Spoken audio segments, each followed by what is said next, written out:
What is up, everybody? Welcome to Move the Sticks, presented by Castrol Edge. DJ and Bucky back with you. And Buck, man, we've had a lot going on between free agency, pro days. It's been a busy time here for us at Move the Sticks.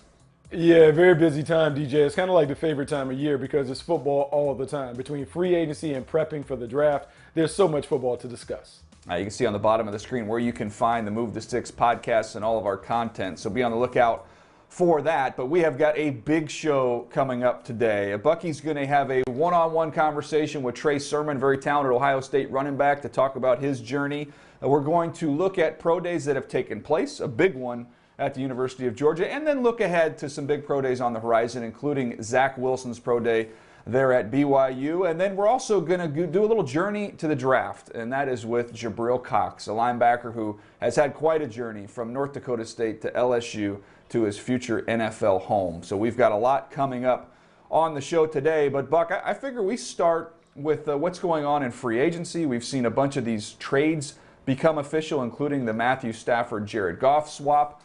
And it looked like we almost had another big trade there. The reports came out that Russell Wilson, highly sought after, as you can imagine, by the Chicago Bears. They put forth a hefty offer to try and lure him away from Seattle and bring him to the Windy City.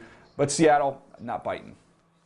Yeah, they're not biting. And DJ, if the reports are true, where you're talking about 3 first-rounders, a third-rounder, and potentially 2 starters, that is a big load to give up for a franchise quarterback. And I think what we're seeing now, a couple different things. We're seeing franchise quarterbacks are now on the market, and we're now understanding how much a franchise quarterback can net in return. When you look at the Matt Stafford deal and Jared Goff and the number of number 1 picks that were exchanged in that deal, and then the reportedly proposed trade going to Seattle, you understand it. But now that it's not done, and you're the Seattle Seahawks and Russell Wilson appears to be in the fold, there appears to be some fences that need to be mended, not only from the team to Russell, but Russell to his teammates. And I just wonder how that works, because when you have these reports and you had this discord the entire offseason, I just wonder, particularly if we don't have normal mini camps and OTAs, how do you repair the chemistry that has been fractured between the team?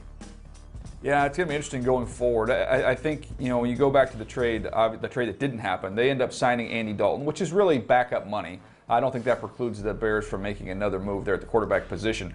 But it gets to my point. When you talk about Russell Wilson and Deshaun Watson potentially being moved, Buck, if you can't provide a replacement at the position with a high draft pick or a substitute quarterback that I can plug in, I don't see how this conversation goes very far. And that, to me, is what I took away from this, that you could offer me 3, 4, 5 first-round picks, but if these first-round picks aren't located where I can get the next quarterback, Pete Carroll's 70 years old. Is he going to hope and cross his fingers he's going to take somebody outside the top 10 that's going to hit?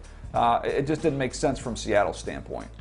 No, it doesn't make sense. But I think what does make sense, this year the Seattle Seahawks are quarterback shopping. I would expect them to try and find a quarterback some way, shape, or form so they can move on from Russell Wilson next season. I just believe when there's smoke, there's fire, and the constant conversation and chatter that we've heard leads me to believe that this might be Russell's final season up in the Pacific Northwest. Yeah, it definitely feels like it's winding down here. We talk about the Bears. Maybe there's a chance they launch up into the top 10. Maybe they trade up. I think that could be a possibility. If one of those big 4 quarterbacks starts to drift, they could make a move. Which gets me thinking about other teams. We keep focusing on those teams in the top 10. Well, some teams could launch their way up there. We've seen that in years past. Is there one that stands out to you think could be aggressive? Yeah, I think the New England Patriots could be real aggressive. I think we've seen the New England Patriots step outside of their comfort zone as it relates to free agency. We saw them completely rebuild the roster with the number of signings on free agency, and on offense in particular, the way they're rearranging the furniture. 2 tight ends coming over in Jonnu Smith and Hunter Henry. We then see Nelson Aguilar, Kendrick Bourne, Cam Newton is re-signed. I believe they're about to go all in on an offensive makeover. The young quarterback is the final piece to the puzzle, and I think that quarterback will be an athletic quarterback, someone who can also give you something as a runner as they kind of bring this offense into the 2020s. Yeah, I keep an eye on somebody like Trey Lance or Justin Fields. Those are the 2 that would make sense for them to target. Hear a lot of rumors out there that they are really high on Justin Fields out of Ohio State, so they'd have to travel quite a distance to get up in range to get Justin Fields. But I'm with you. With all they've done in free agency, it kind of feels like they've set the nursery up, right? We've got the crib, we've got the changing table, we've got the rocking chair. It's kind of set up nicely to bring in a young quarterback. And to me, a big piece of that is the tight ends. And that's going to get us to next-gen stats powered by Amazon Web Services, because the Patriots last year in 2+ tight end personnel groupings, that was only 3.2% of the snaps last year, which was the lowest in the NFL. And you bring in Hunter Henry and Jonnu Smith. Those guys have combined for 25 red zone targets in the last 2 seasons. The Patriots had three such targets during that span. So this feels like kind of a back to the future type thing for the Patriots to really fortify that tight end position with not just one, but with 2 tight ends they brought in, Buck. Absolutely. This is something, if you go back to the heyday, the Patriots have always had multiple tight ends, and they've always been able to use it. Going back to Rob Gronkowski and the late Aaron Hernandez, the way they utilized 12 personnel to create mismatches all over the field. Obviously, it is the most difficult personnel grouping to defend because you don't know whether to play it with nickel or your base defense. And then when you factor in Cam Newton or another athletic quarterback, you now begin to think about some of the things that the Baltimore Ravens have been able to do and create in the running game. Multiple tight ends, power running game, quarterback that can also run. It gives you a lot of problems, and it also allows them to play the kind of complementary football that they love playing. By the way, I guarantee you Jonnu Smith gets, what do you think, Buck, 15 carries maybe this year? They're going to use him some in the backfield. I guarantee it. Yeah, I absolutely believe you're going to see that. And I believe Hunter Henry not only is going to be a force as a playmaker over the middle of the field in the passing game, but he's going to be a solid and sturdy edge blocker. And so if they can get the edges solidified, they can continue to run the football between the tackles. And if Cam Newton can just be middle of the pack as a passer while giving them running game, I think the New England Patriots are going to be back in the conversation as a playoff team.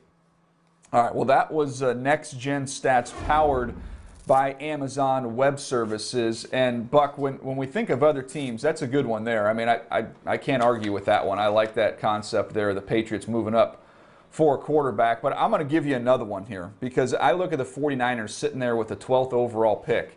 And this is a team, I don't know what you get, but to me, do you feel commitment to Jimmy Garoppolo? Because I'm not feeling that. I think it's very much in like, not in love.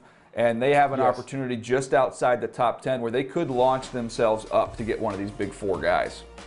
Yeah, absolutely. I think it's only a matter of time before they find a quarterback that they want to be their long-term solution. Now, they're fine with Jimmy Garoppolo, but I think if they can find a younger quarterback that they can really groom and develop and allow him to be the face of the franchise going forward, I think they would do that because the one thing that we know, this system is really quarterback friendly. It creates a lot of layups and big play opportunities for the quarterback. And if the quarterback is mobile, it now even enhances the running game. And so when I think about Kyle Shanahan and what he was able to do with Robert Griffin and then what he's been able to do with traditional pocket passers, I think a guy like Trey Lance would be perfect in this system. Because at North Dakota State, Trey Lance has played in a multiple system. He's been under center. He's been in the shotgun. He's done traditional pro-style stuff and also done the QB run game. He, to me, would be a perfect fit for the Niners. And I feel like when we've talked about the Jets, we took them into our Move the Sticks body shop last week, and we'll get the body shop cranked up again next week. But we talked about the fact the Jets had to evaluate this quarterback class versus Sam Darnold.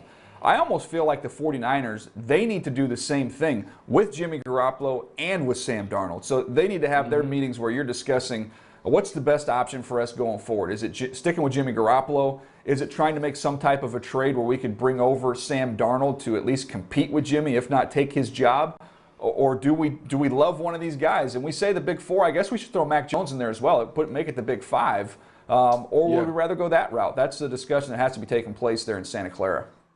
Well, I mean, I think that's one of the things that you do, DJ. When we're getting to this part of it, you have your own internal cluster buster. And sometimes that cluster includes players on your team on top of draft picks and prospective trade candidates. I think you have to do all of that so you can come to a decision and make the best decision as you're getting closer to draft weekend. Yeah, and we've seen teams aggressively move up for quarterbacks in recent years. No bigger move than the Kansas City Chiefs launching up to go get Patrick Mahomes. I think that worked out quite well. So while we're watching and monitoring this quarterback market, do not pay attention to where teams are picking right now, because there's always time for one of these teams to be aggressive, and we get to draft day, maybe that's exactly what we get. Still to come on Move the Sticks, former LSU linebacker Jabril Cox tell us how he's prepping for the pros. That's right there when I knew that I was made for college football and I can play with the big dogs. We'll explain what the Jets and others will be looking for in quarterback Zach Wilson's upcoming pro day. The play fake, the set, the fire for the end zone. Carter Wheat is there and hauls it in for the score. Touchdown Cougars. After the break, we hear from one of Bucky's top 5 backs.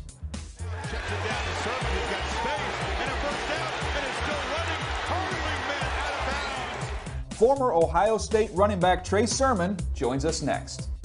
Just getting better and winning. I mean, that's really what I learned. So, I mean, I'm definitely going to carry that with me, I mean, for the rest of my career.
You know, I like his game a lot, man. I do think he's gonna be good at the next level as well. Oh yeah, that boy can run that ball. He's real physical. You know, one guy ain't bringing him down. You know, he gonna hit that hole. He gonna hit it hard. You know what I'm saying? He gonna hit it with tenacity. He gonna be physical coming through that hole. Ain't no arm tackles with that guy.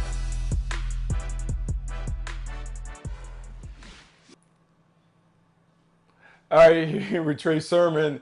Trey, how does that feel to hear a former Buckeye legend, J.K. Dobbins, talk about you like that? It feels good. I mean, just knowing another great running back that's been through the system, that I mean, sees a lot of great qualities in me. I mean, it's definitely a good feeling. Now, I know Buckeyes are tight. Have you guys been able to stay in contact? Do you pay attention to what he's been able to do at the NFL level?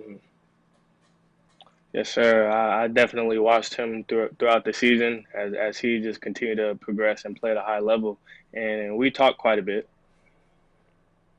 That's cool. So I want to kind of dig into your background. I think it's very, very unique. You played 2 big-time programs, started Oklahoma, grad transfer to Ohio State, has tremendous amount of success at both places. Let's talk about Ohio State, though. What is the culture like when you go from Oklahoma to jump into Ohio State? What was that transition like for you? Transition was a little different just because of the whole COVID situation. But as far as the culture, I mean, it was still the same. I mean, both programs is very detailed, and you just have to handle your business and play at a high level. You know, and thinking about playing at a high level, that room, that running backs room, had to be very, very competitive. You, Master Teague, some other young guys that certainly are talented. How did you kind of stay focused on what your individual goals were while competing with those top dogs in that room? Really just coming in every day, just trying to get better. And I felt like as long as I was just getting a little bit better each and every day, that I was going to be fine. You know, and thinking about getting better each and every day, scouts certainly noticed that in the biggest games, you shine the brightest. What was it about playing on those big stages that enabled you to take your game up a notch? Really just my preparation. I mean, going into the game, I knew they were big games, of course, and I just wanted to make sure that I was ready for every opportunity that was presented to me. You know, and thinking about watching you in those big games, I really enjoyed breaking down your tape and things that I noticed: balance, your body control, your vision, your ability to finish runs in a very physical manner. When you evaluate yourself, what do you believe are the strong parts of your game? Just being able to make guys miss and just being versatile. I mean, just catching out the backfield, yards after catch, and I mean, just taking care of the ball.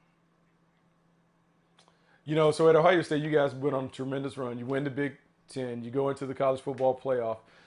Your quarterback, Justin Fields, has a tremendous game in the semifinal, as you did as well. When you're playing with a guy like Justin Fields in the backfield, what is it about him? How is he as a leader? He's a great leader. I mean, he stepped up all the time. I mean, just to encourage guys, get guys going. If you feel like we can be better, I mean, he's going to speak up and tell us. And he also leads by example. I mean, he's a great guy, and I mean, he plays extremely well. So, I mean, we see our quarterback playing well. I mean, we want to help him out as much as we can. You know, and thinking about that, helping him out, you certainly helped him out by playing well in big games. When I look at you catching the ball out the backfield, I think you probably could have been utilized more. Do you believe you can be a big-time, prominent playmaker in the passing game at the next level?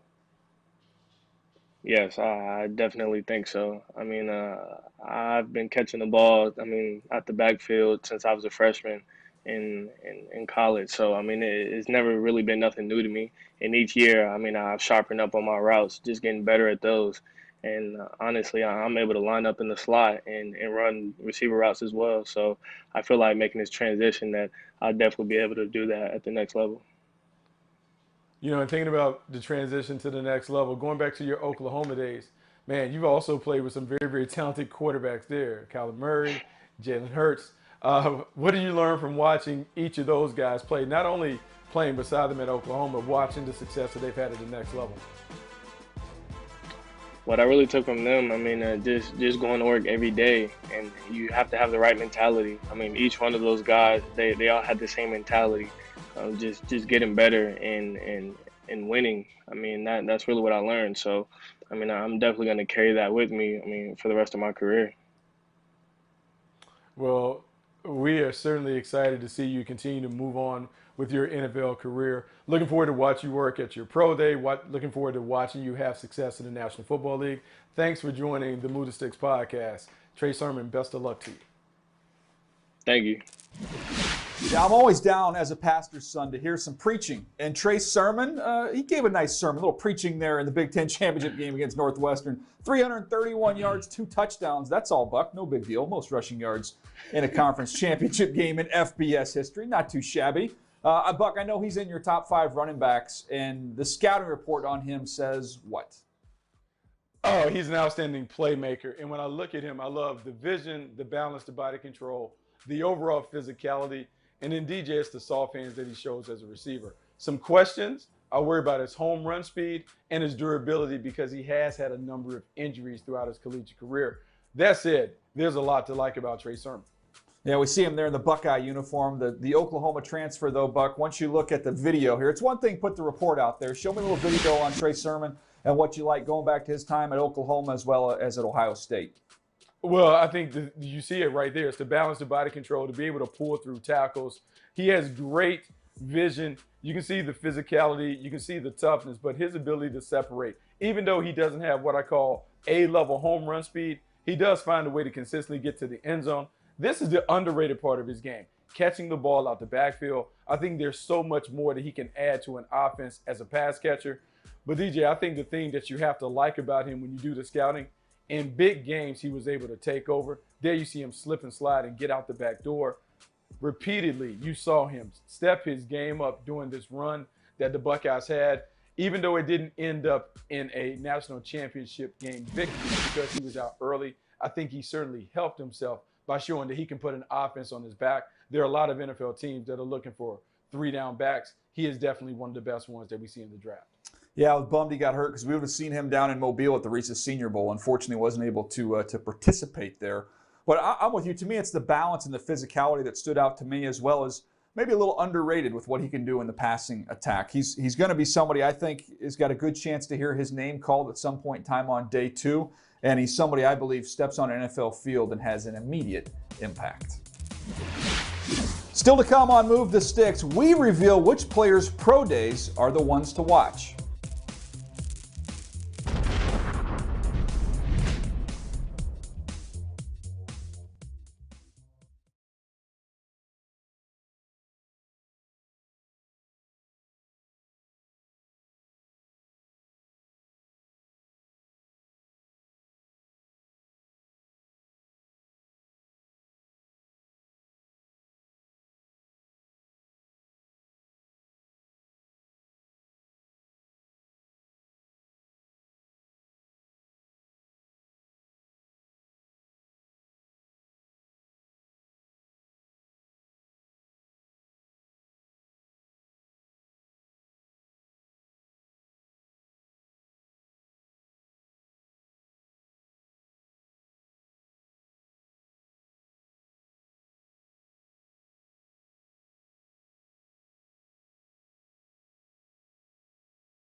We've got him going second to the Jets in our mock drafts, and you can see why when you watch quarterback Zach Wilson in BYU's upcoming Pro Day.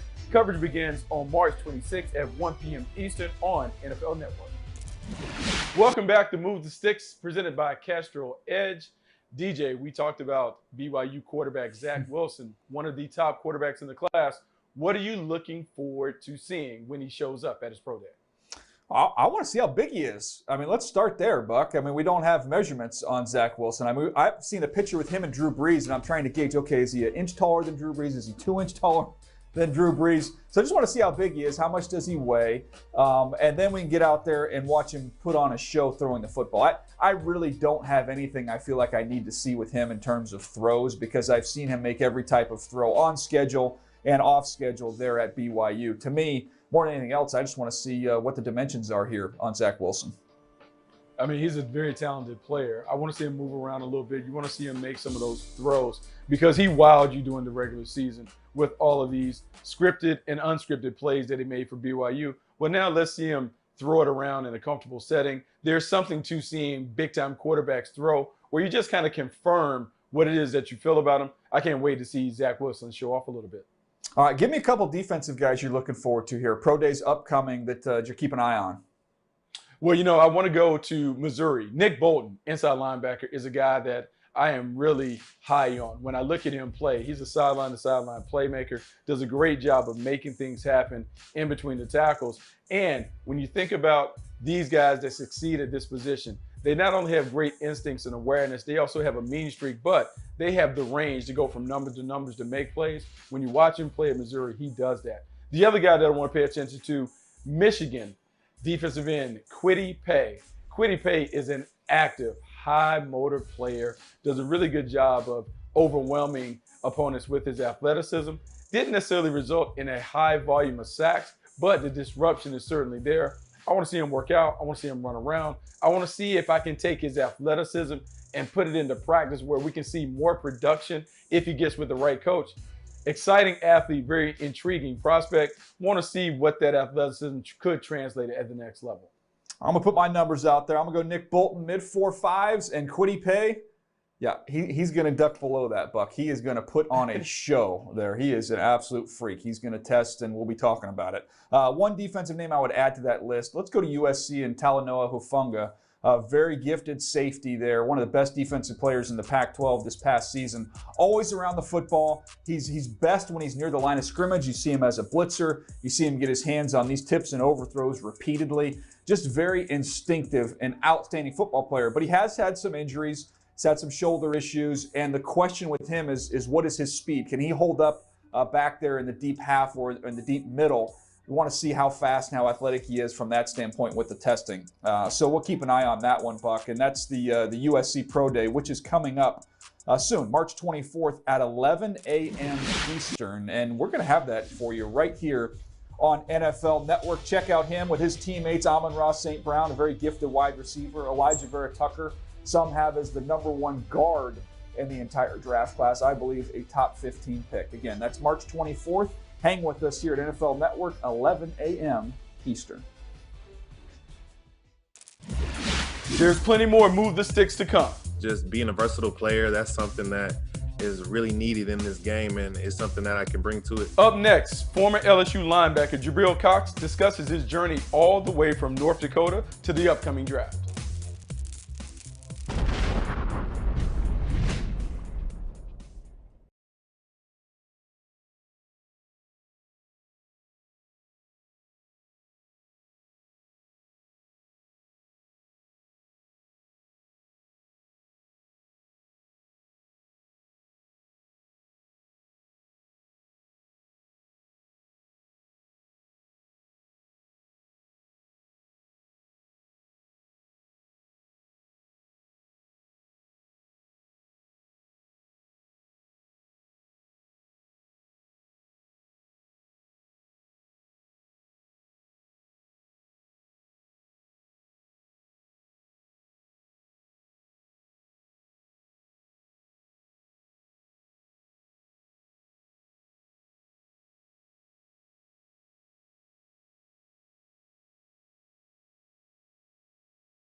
All right, now it's time for Be Prepared, presented by Castrol Edge. And let's take a look here at Bucky's top 5 linebackers as we head towards the NFL draft. No surprise there, Chaz Surratt sticking with his North Carolina Tar Heel there at number 5. You all the way up to the top of the list, and you've got Micah Parsons. Should be a top 10 pick in the upcoming draft out of Penn State. But number 4, right there from LSU, Jabril Cox, one of the more intriguing players in the entire draft class, and Bucky had a chance to catch up with him. 2nd and 7 picked off. Stepping in front of it is Jabril Cox. Yeah, Jabril Cox, who's really distinguished himself early by taking some shots. It's been a long journey for you going from North Dakota State to LSU. Let's talk about that journey. How did you make your way to LSU after a standout career at North Dakota State? Right. Coming out of high school, I was really under-recruited at North Dakota State. They offered me later in my senior season, took a visit there, felt like it was the right fit, knowing the amount of championships and just the culture of the program that they have there. Redshirted my first year, and then after that, I won 3 national championships in a row and then continued to thrive in that program. You know, let's talk about that, because I don't know if that program gets enough national attention in terms of the culture and the expectations. What is it like to play for a team that is always in the national championship? How did you keep it going when you were there? After we've won one, the next time we're in the weight room, we don't even think about the championships or anything that we did in the past season. We always move forward and we embrace the target. That's something that we said throughout my years there, is embrace the target and just enjoy the journey that you're going on. A lot of guys there, our work ethic is just unmatched. We're under-recruited guys, so we're coming in just wanting to prove. And the people that are Bison Pride, something that we like to say is Bison Pride, you really understand it as long as you go through through NDSU for 4 or 5 years that you're there. It's funny. So I'm gonna ask you one more question about North Dakota State, because there's a lot of fascination about the quarterback that is coming out from there, Trey Lance. Make the jet sweep, Lance up the middle, angling through across midfield, breaks a tackle. There goes Trey in the open field. A stiff arm, 20, 10, Trotter the baby! Touchdown, Trey Lance! Having been his teammate, what is he like as a leader and a player? Yeah, he's very special. Coming in, I knew right away his leadership skills were there, and also his work ethic. Just coming in, seeing how he just wants to compete, and he's had some great guys to learn under. Easton Stick, one who plays for the Chargers, he's learned under him, and just Trey, he's just always willing to grow, and just his physical traits are there, and also mentally he's prepared for the next step. Okay, so you win 3 national titles. You then make your way to Baton Rouge. You join LSU. They're coming off a national championship. What was that like, jumping into a program that is just coming off a national championship, even though you had all that individual and team success in North Dakota State? What was it like at LSU? Right, it was exciting for me. It was a new challenge that I wanted to take on. Going in, I didn't know what to expect, especially with it being during a pandemic, and we didn't know if a season was going to happen or not. But just going in, I was ready to compete and just help get myself better as a player as a whole. And just my time in Baton Rouge, I wouldn't trade it for the world, and I think it was for the best of me. Yeah, and think about it being for the best. When I've talked to people about your experience down there, they talk about the natural leadership ability that you displayed, and being able to kind of jump right in and being a guy that can be a take charge guy. What was it like earning the respect of your teammates, your new teammates down in LSU? It was something that when coming in, I wanted to show guys by leading by example, putting in the work, putting in the time, let them know that I'm coming in strictly on business. So when it's time for me to say something, a lot of guys have my respect, and they trusted me throughout the season. And it's something that I take an honor with, being an older guy on the team and just teaching the young, talented guys the way of how to be a college football player. What have been some of the things that you wanted to show scouts and evaluators along the way? I wanted to show them my versatility, how I'm able to cover while also playing in the box and getting out blocks and just making plays. Just being a versatile player, that's something that is really needed in this game, and it's something that I can bring to it. And thinking about that, when you look at the NFL game, there are a lot of linebackers now that we're seeing make plays, and most of those guys are very athletic and active. They're sideline-to-sideline chasers. When you look at your game, how does your game fit at the next level? I think it fits perfect. It's something that a modern linebacker would need, being able to stop the run, play the run, and also if you have like a Travis Kelce out in the slot, cover him, or also a quick running back out the backfield, cover them. So I can also blitz to the quarterback if you need me. Just in every asset of the game is needed. I think that's where my game takes me. All right, so we want to have a little fun with you right now because you're all business, you're serious, you're ready. If we go all the way back through your career, high school, even your college career, what is the best play, the greatest play that you've ever made? My coming out party against Youngstown State, Coach Bo Pelini, we were in overtime and I got a sack on third down for a loss of about 8, which then led them to miss the field goal and we win the game. That's right there when I knew that I was made for college football and I can play with the big dogs. Ooh, you definitely are a big dog, man. We're excited to continue to watch you on your journey. We can't wait to see where you go on draft day. Thanks so much for joining the Move to Six podcast. Yes, sir. Thank you. I appreciate it. Hey, nice work there, Buck. It was very cool listening to Jabril Cox. When I watch him as a player, he's in my top 50 for a reason. This guy is a versatile second-level defender. He can mirror tight ends in coverage. They can use him to rush a little bit off the edge. There's only one thing you'd like to see a little bit of improvement there is when he's lined up inside the box. Maybe at times a little bit late to key and diagnose, but that's nitpicking there, Buck. Look, it's nitpicking, but he's a big-time player. But DJ, we got a little time. Pop in some tape so you can break down what he is. Yeah, look, I can go back to North Dakota State and show you some of the things he did there when he was detached, right? Get him away from the box, and I think he sees things clearly. You see him, look at him close down and make plays behind the line of scrimmage. He has a lot of experience out there. How about his ability to get underneath a block and make a big hit here out on the perimeter as well? His ability to function in space. Did a little bit of that there at LSU as well. You see him track down and make a play, and now we can see him trigger downhill. Look at the burst when he wants to close. See it, diagnose it, and go when he's got clear sight lines. When we watch him in coverage, very comfortable. As a zone dropper, get your eyes on the quarterback and make plays on the football. And finally, the athletic ability to be able to flip your hips, drive on the football, pick it off. Go ahead and take it back, too. Let's finish this thing up and get your way into the end zone here, Buck. He's a fun player to study. He is absolutely a fun player to study. He's one of those new school linebackers that we're seeing dominate the league. A guy that is off the ball but has the ability to make a bunch of different plays in a variety of ways. Talented prospect. Someone's going to get a good one. No doubt. Well, there you have it. That was Be Prepared, presented by Castrol Edge. Coming up next on Move the Sticks, Georgia coming off a power-packed pro day featuring Azeez Ojulari. Where does that talented edge rusher stack up in this year's draft class? We'll find out next.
Well, coming up next Tuesday in Tuscaloosa, Alabama, all eyes are going to be on the Crimson Tide and their plethora of star players. Devontae Smith, Mac Jones, Patrick Surtain II. They're all going to be participating in that Alabama Pro Day Tuesday, March 23rd. You can see it 12 p.m. Eastern right here on NFL Network. Well, one of the teams Alabama was able to best last year inside the SEC was Georgia, and they had their pro day down there in Athens, and Buck, it was quite a show, led by Mr. Eric Stokes ripping off a mid-4 240. Yeah, look, a very impressive performance. You talk about ripping off a 4.240. I think when you see his athleticism, his explosiveness, combined with what you watched on tape, you really begin to really like the player. And I think a player like that who is versatile, dynamic, explosive, and has the ability to give you special teams contributions is a hot commodity. He is going to be a hot name to follow as we get closer to the draft. Yeah, you've got Tyson Campbell, other corner there, ended up running a 4.38, which is incredible at his size, and you don't hear anything about it because of the 4.25 that Stokes ripped off.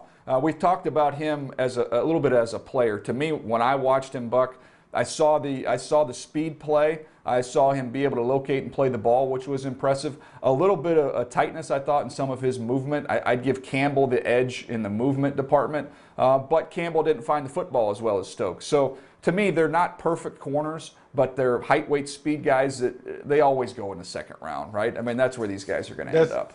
Well, that's where they're going to go, DJ.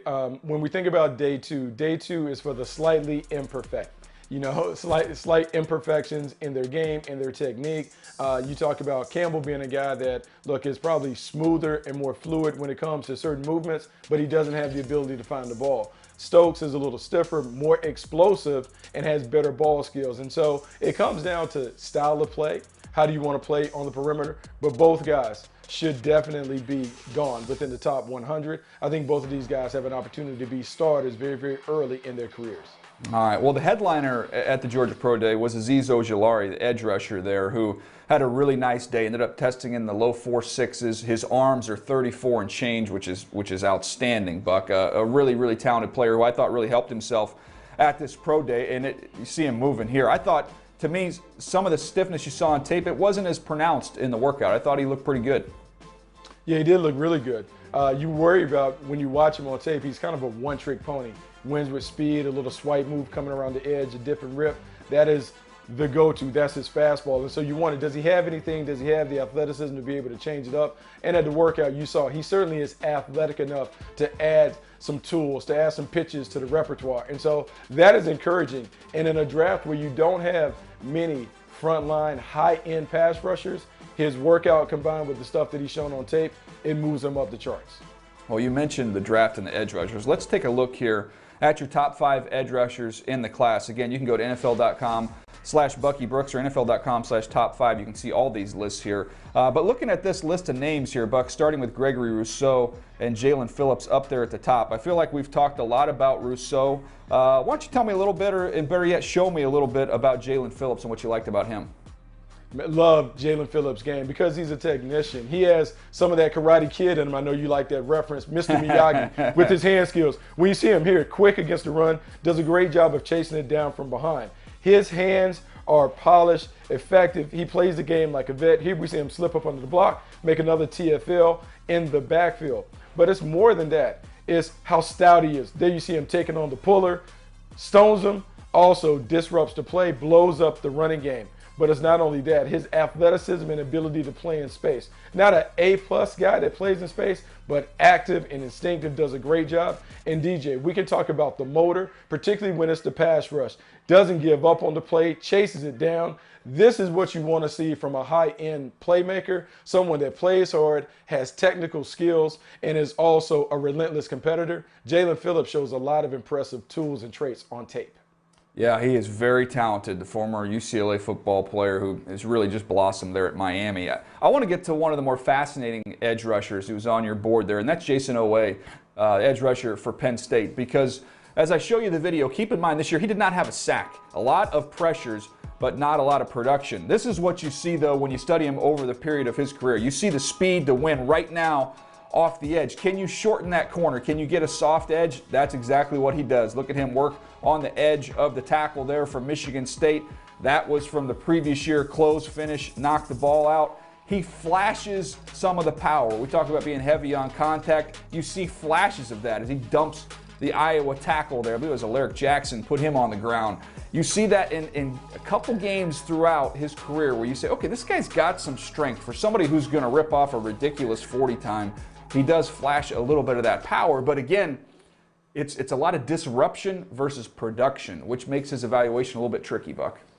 I know, don't confuse activity with achievement because you just don't see the production. I will say, if you're a defensive line coach, you're a defensive coordinator, you love the athleticism, and depending upon the skill level, meaning the teaching level of the defensive line coach, you may take a chance on him because it is hard to find guys who are built like that, who can run like that, jump over tall buildings. He's a superhero as an athlete. Now can you make him a dominant football player?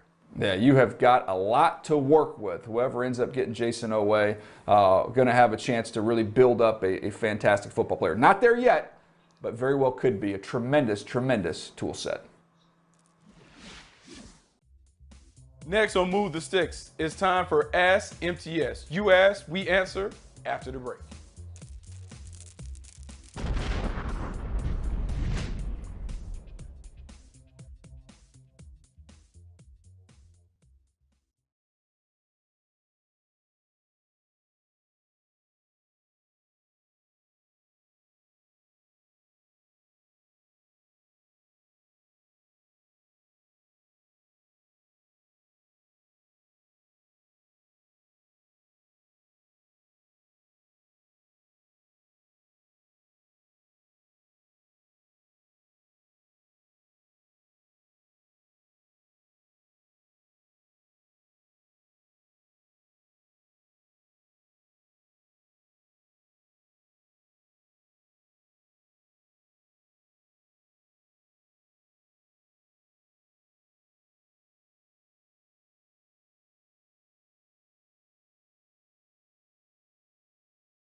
While we hope the Move the Six podcast is your #1 starter, we do also have 6 other outstanding podcasts at the NFL Media Group. You see them here on the screen, some fantastic options for you.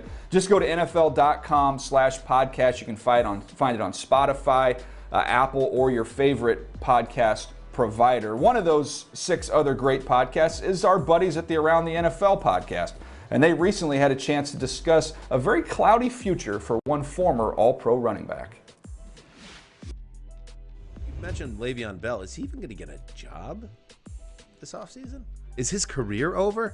I mean, what a stunning downfall if that's the case. He was on a Hall of Fame trajectory before he got into his squabbles with Pittsburgh. I think it could be over. Unless he's going to take like a minimum deal and compete for a spot in camp. That's kind of where he's No at. major injury. Sat out the year over contract issues. Came back with the Jets. Got a nice deal. Wasn't nearly the same player. They thought maybe getting him out of the Adam Gase offense, sending him to the Chiefs would spark him. Did not. And it's one of those really, it's a head scratcher because I think he's, 28, 29 now?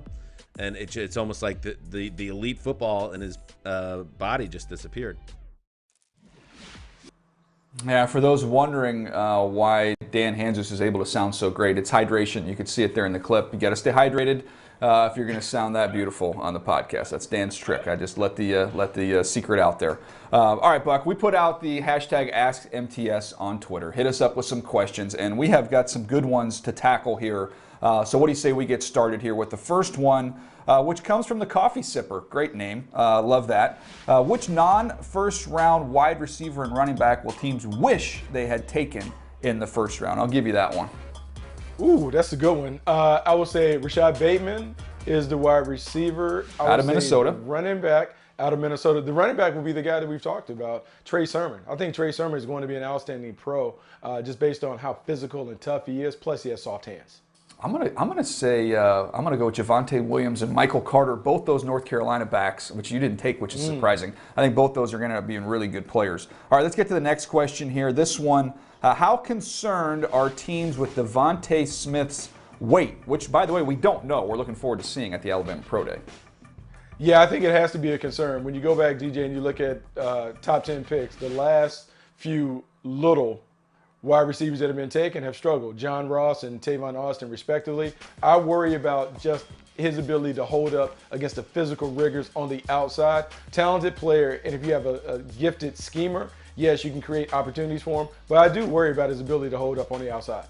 See, I don't think it's going to impact how well he does at the next level, but I do think it could impact where he gets picked, because traditionally we just don't see guys that don't have all the measurables go in the top 10. It just doesn't happen very often. Now, he could be the exception. He's an outstanding player. Reminds me a lot of Isaac Bruce, Keenan McCardle, somebody you know very well, similar skill sets. That doesn't necessarily have anything to do with how he's going to do at the next level with the weight, but I do think it could cause him maybe to drop a little bit in the draft. All right, here's the next one. Let's keep it rolling here. This one I thought was interesting. Who is the Russell Wilson of this draft? No one wants to know.